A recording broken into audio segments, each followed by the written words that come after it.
invite you. Now this is my family. Initial visits here. Still makes me blush that someone saw my grandmother and grandfather when they looked at me. We talked about Maddie and Joseph. That brought a big smile to my face and reminded me, if I didn't know it, that I was out. So it is good to be here today. The Anglican Church, Pastor McCrae, father-in-law, and otherwise, I want to thank you all. I want to thank him for this opportunity. And I thank God for his ministry that's been large in my life.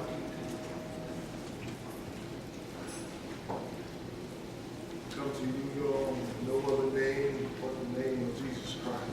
Amen. Our Lord and our Savior, creator and sustainer of all life. Amen. I'm going to ask that you turn with me to the Gospel of John, chapter 11. Gospel of John, chapter 11. Start reading at verse 1.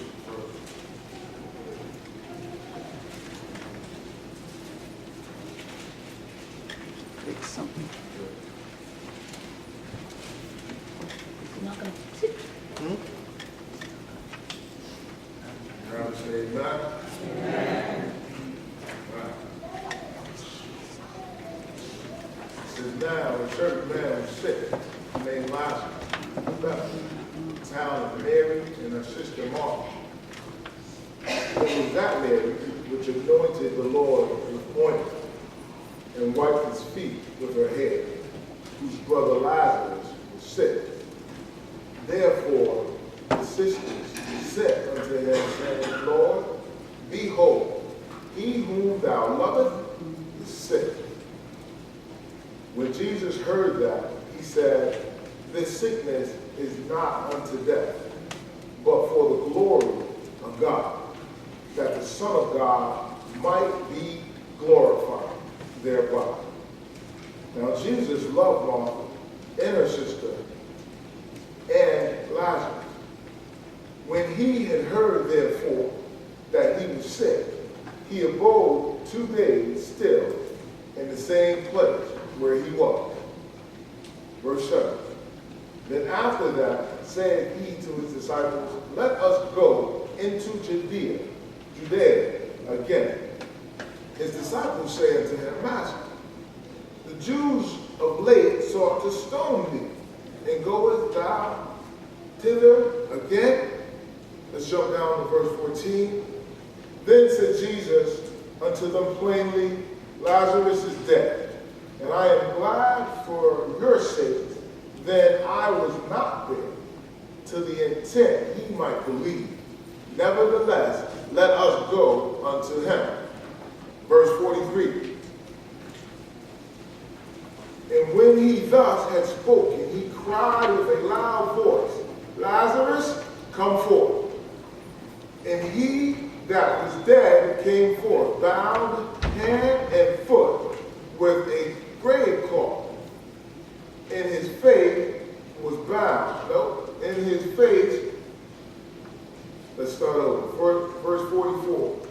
And he that was dead came forth, bound hand and foot with grave clothes, and his face was bound about with a napkin. Jesus said unto them, loose him, and let him go. The final verse, 45. Then many of the Jews which came to Mary and had seen the things which Jesus did, believed on him. All right? I want to read again for your hearing.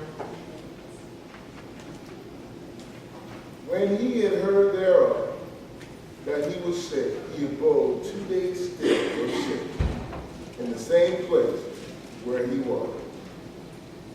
And when he heard that there was sickness, he said the sickness was not unto death, but for the glory of God, that the Son of God might be glorified thereby.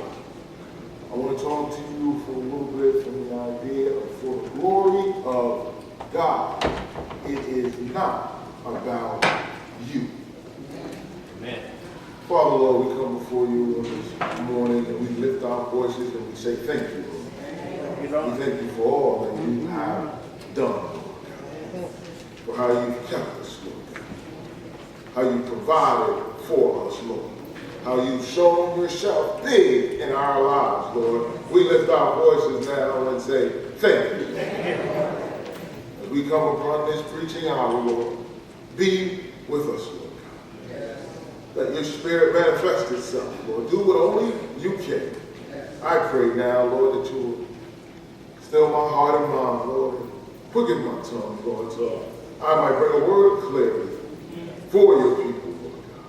Let the meditation of my heart and the words of my mouth be acceptable in our sight. For you are our strength and our relief. Let everyone say amen. Amen. Amen again. Now, if it has not happened yet, there will come a time when you realize it's not all about you. There are certain things in your life that tends to humble you. In all your fearfully and wonderfully made, even though we are, there are things that let us know it is not all about us. One thing that's happened to me that let me know that was when I became a brand new father.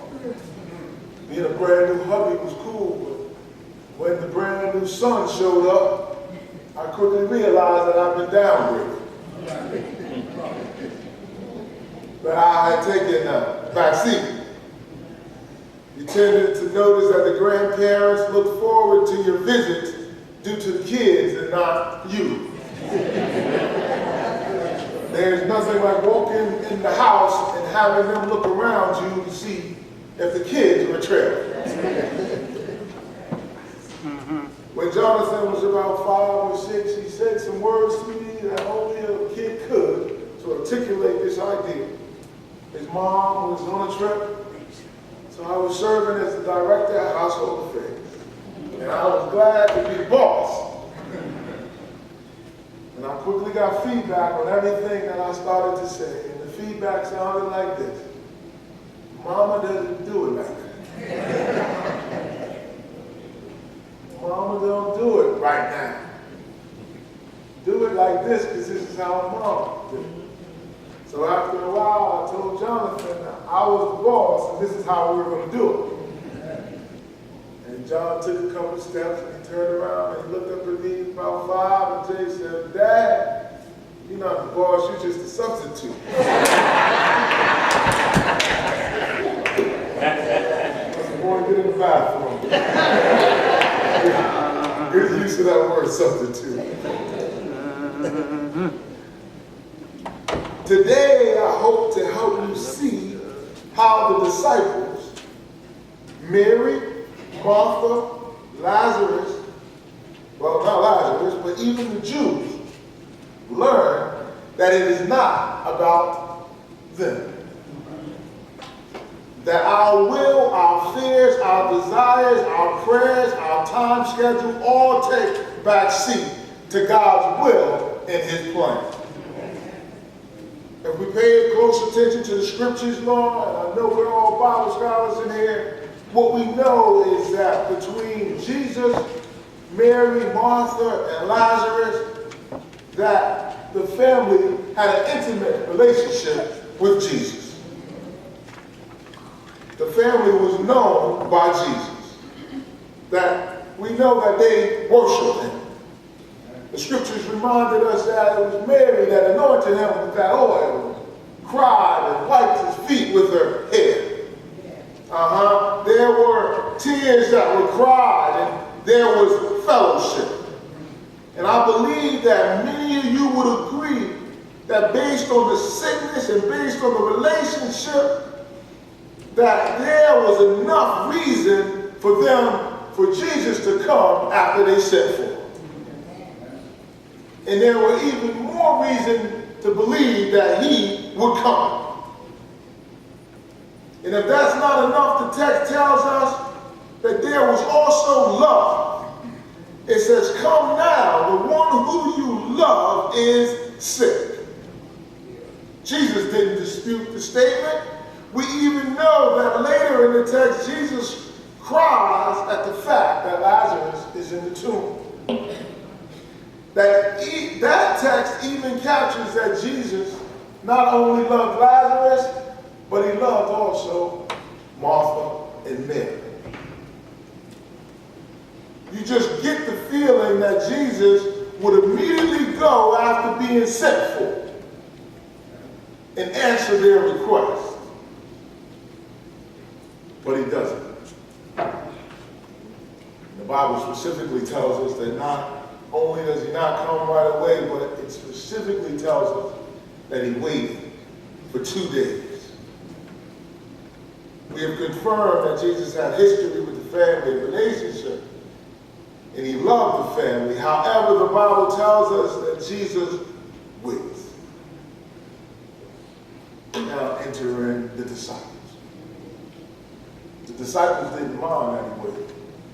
When he told the disciples that he was going, the disciples said, do I need to remind you that you were a wanted man back in Judea? That the last time you were there, they tried to kill you? Now, you can even take from the text that they were probably even more worried about their lives than that of Jesus. But Jesus remains with his resolve that they're going to go back to wake Lazarus. And they say, well, if Lazarus was only sleeping, he's all right. We can stay where we are. So he had to make it plain to him that Lazarus is dead, but I am going to help you guys believe. I am going to show you something.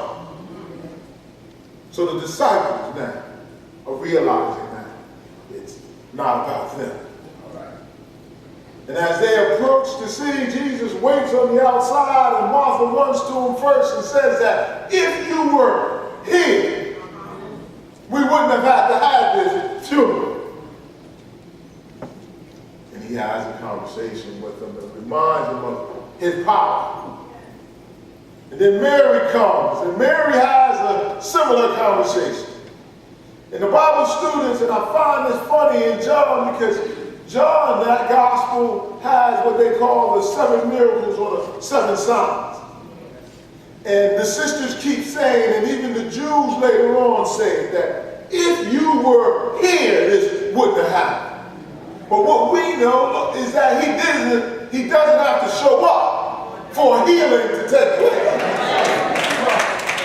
One of the 7 miracles was that when the nobleman came to him to tell him of his sick child, he said, go. And it said the nobleman had enough feeling, he left. And he found out that at the same time that he said it, that his son was healed. So God is always trying to take us to a new level of faith. He always wants to take us from where we are to something greater.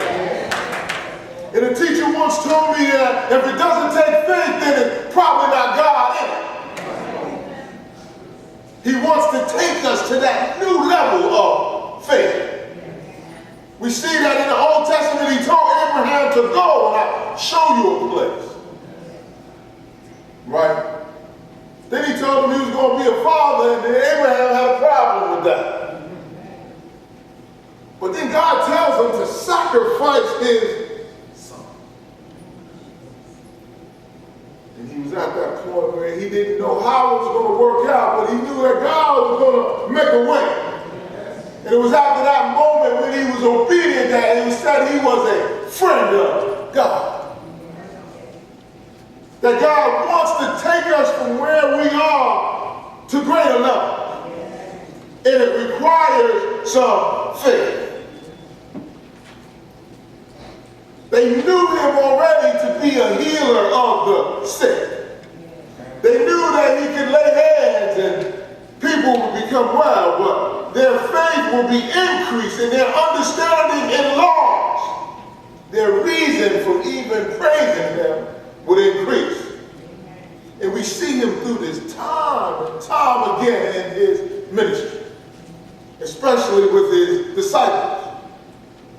Jairus could argue the same point. Y'all remember Jairus, who comes to Jesus requesting that he goes with him to heal his sick daughter. And I like the story because it says that Jesus got up and started moving, but he was slowed by the crowd. And after he was slowed by the crowd, he stopped and asked a question. And after he stopped to ask a question, he entered into a conversation with a young woman. And it says that in the meanwhile, someone came from Jairus' home. After he'd healed the woman with the issue of blood and said, "Don't trouble the master, for your daughter has died." But Jesus tells Jairus the same thing he tells Mary and Martha. Just believe. It seems so simple, y'all, but it's not something often exercised. Just believe. Just believe.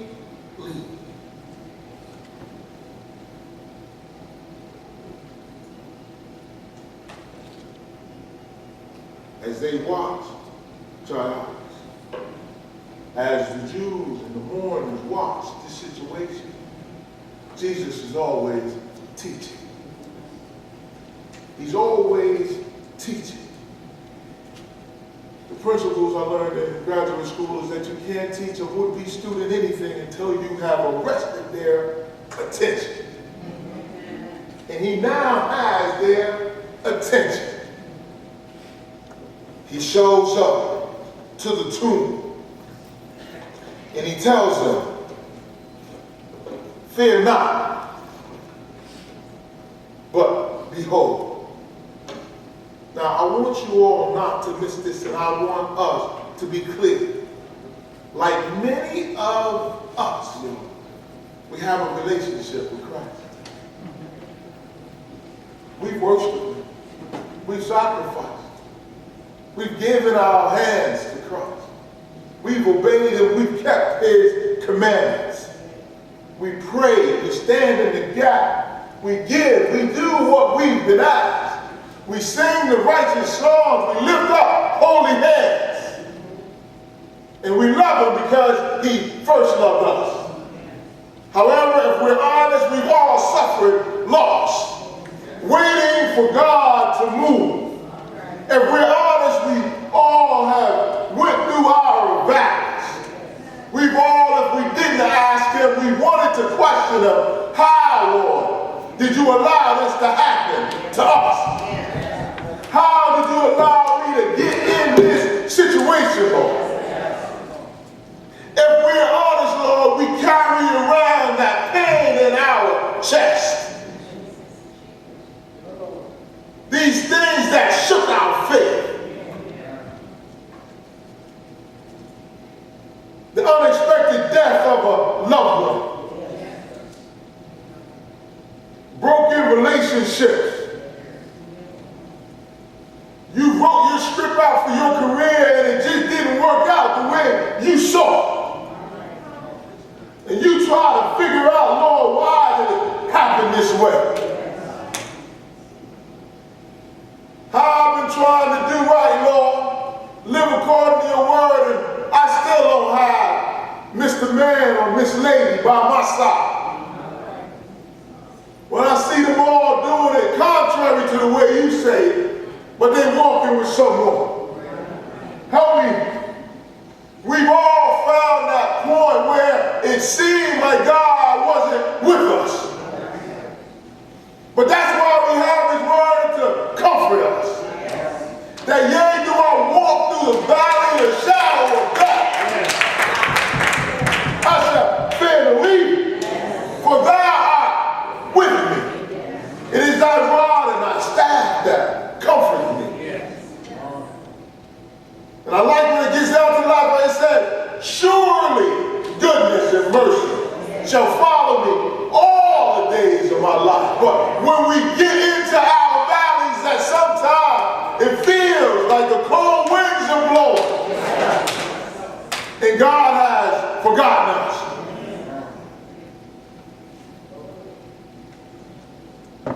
But I'm here to remind you, God, that it's not always about us, but for the glory of God. That as the sheep of his flock, as we read the prayers today, that sometimes he works on us and through us through our sufferings. Amen? That sometimes there are others that are watching us that learn about God as we go through our battle. We learn how to trust God by watching Big Mama sometimes. How she and he carried themselves during those trying times. Sometimes it's easy to focus on us in the mirror. But we got to see what God's plan is for us. One of my favorite scriptures is found in Psalms 40. It says that the psalmist said, I was in the miry clay in a horrible pit. But he heard my cry. And he brought me up and he put me on solid ground. And then it says, many shall see it and fear and put their trust in the Lord. My horrible pit has given someone a new song to sing. Many shall see it in fear. One of the hardest questions ever asked to me was when our daughter was dying and we were living in Toledo, Ohio. And the pastor called me and said, what it is that you're supposed to learn out of this? I said, what am I supposed to learn out of this? Is there a lesson in this other than pain? But it helped my perspective that it causes you to look what? Up. Lord, is there? What is the lesson here? When Reverend McCray asked that question, you want to hang the phone up. But when you find yourself in that closet, and you feel when you start talking to him like only that conversation with Jesus can go, feel yourself getting a little light. That it reminds you that I'm still right here with you. I haven't departed. The scripture says the Lord is not slack concerning his promises, as some men count slackness, but is long suffering to usward, not willing that any should perish, but all should come to repentance. He's even using us, though. In Baton Rouge, they had this phrase, in the military, as we move around, we've been blessed to be in different churches, denominations, and we say, and we tell them, there's more to say than it's different. Don't fool yourself that it's so different. It's all built on Jesus Christ. Don't focus on the fact that you got yellow shoes and they got red shoes. Just focus on the fact you both wear shoes. And they would say in Baton Rouge, God transacts his own business. And I heard it for the first time. I said, God transacts his own business. I never heard that, you know. But they say he partners with us. But he doesn't need us to take care of his business. He's God all by himself. Y'all, I want to talk about faith because faith plays a big part in this. Faith, by definition, is believing beyond what you can see. Through our trials, we develop your hope. We have a hope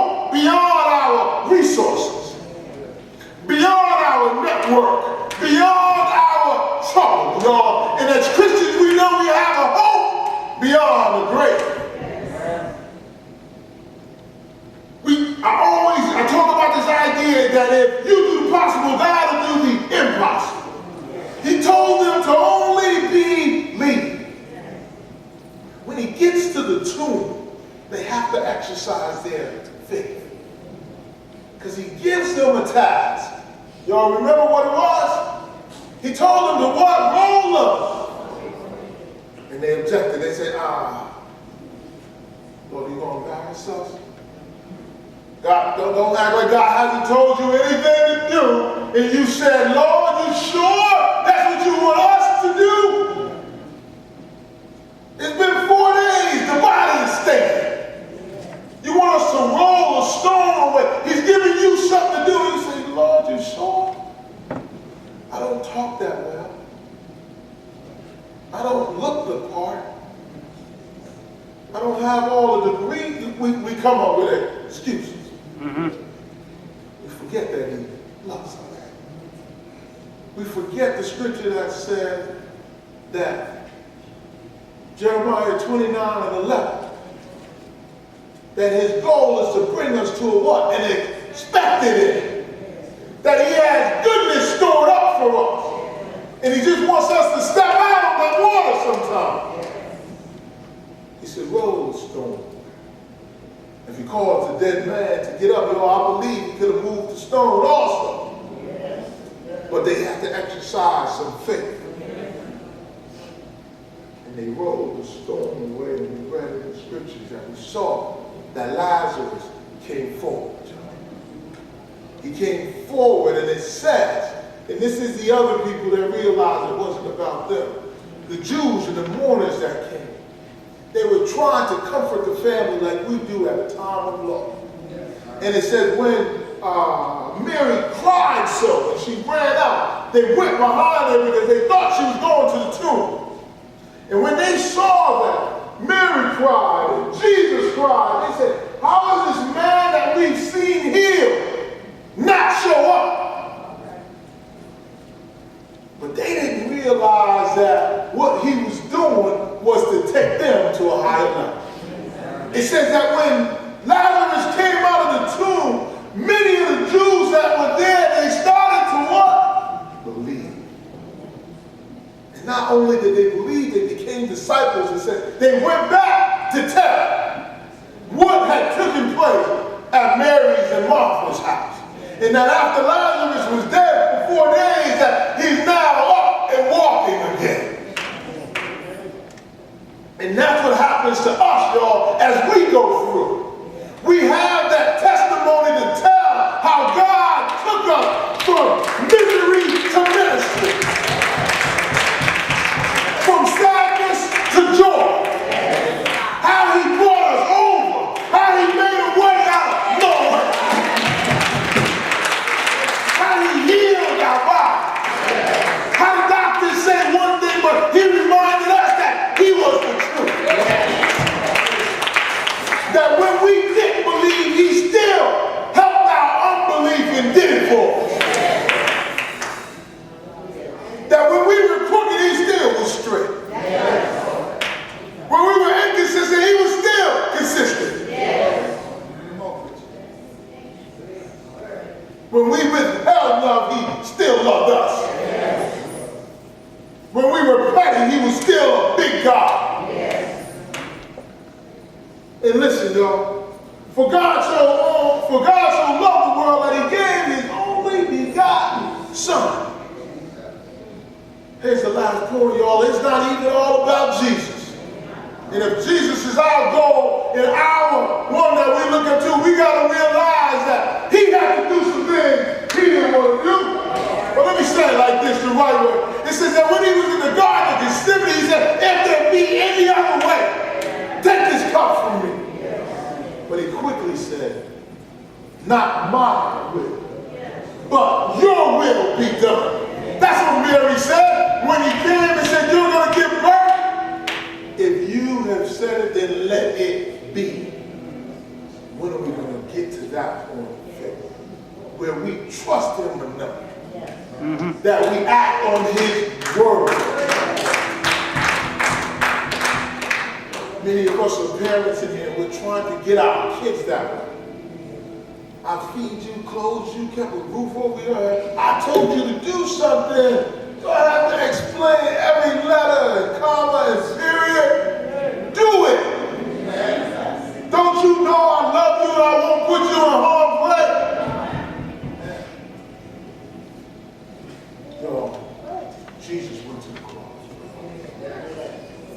loved us, that he gave God his son. And I know there's some situations in our lives, y'all, where it seems that love doesn't win. But I'm here to tell you, love always wins. 2,000 years ago on Sunday morning when he got up, it shows us that love will always win. With tears in our eyes and our heart is broken to pieces, love still reigns supreme.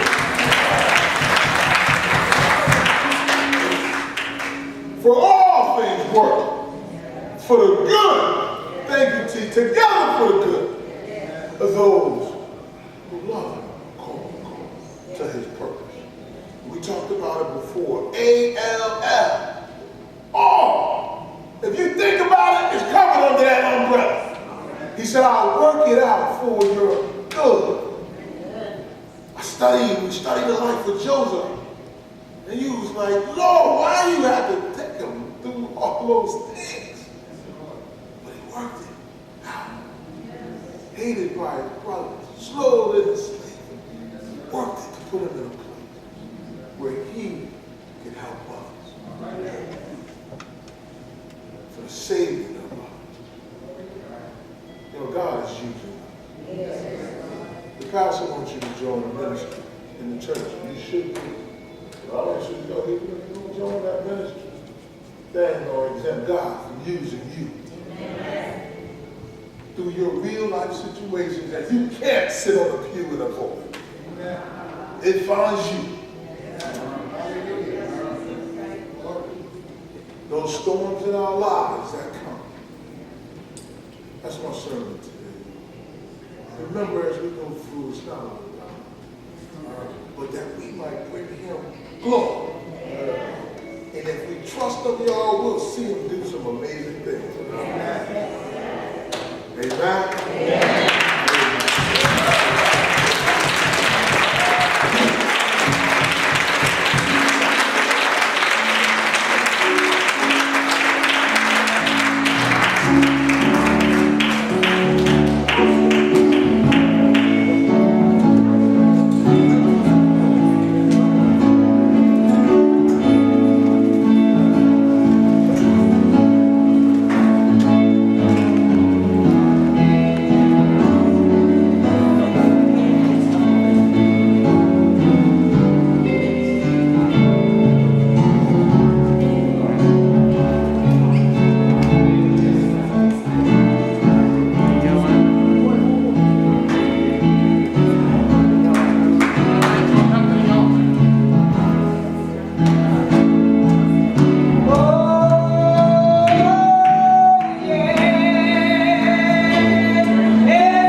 that there are struggles in my life that only you know.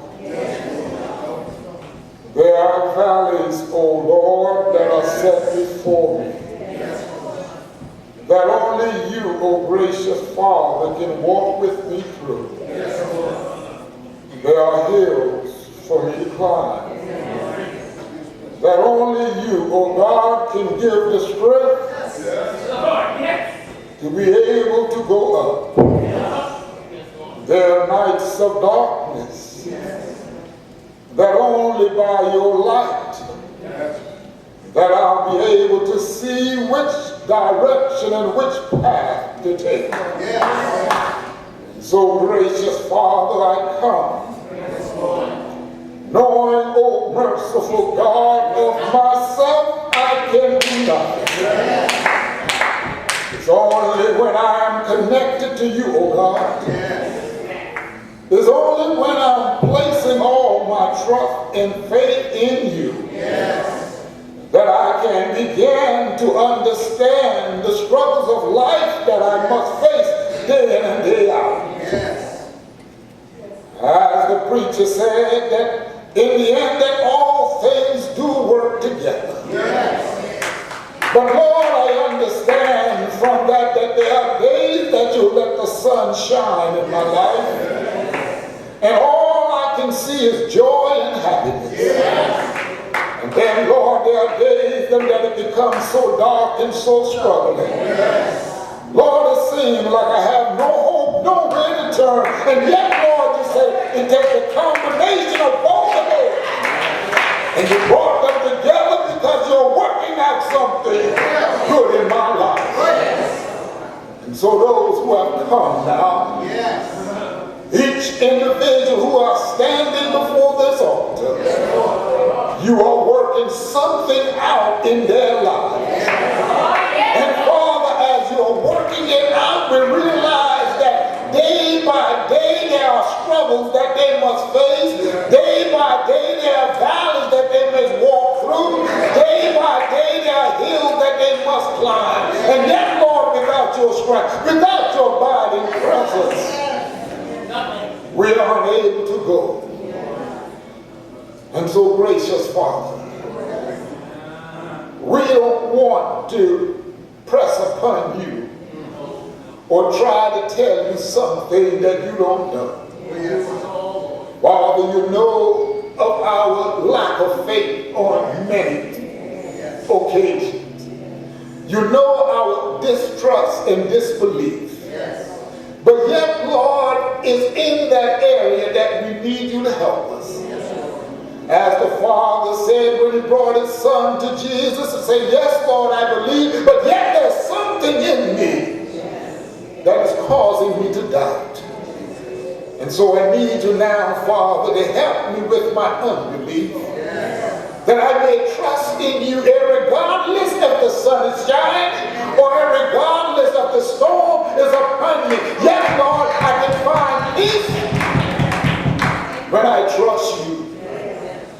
And so, gracious Father, the needs are great, Lord.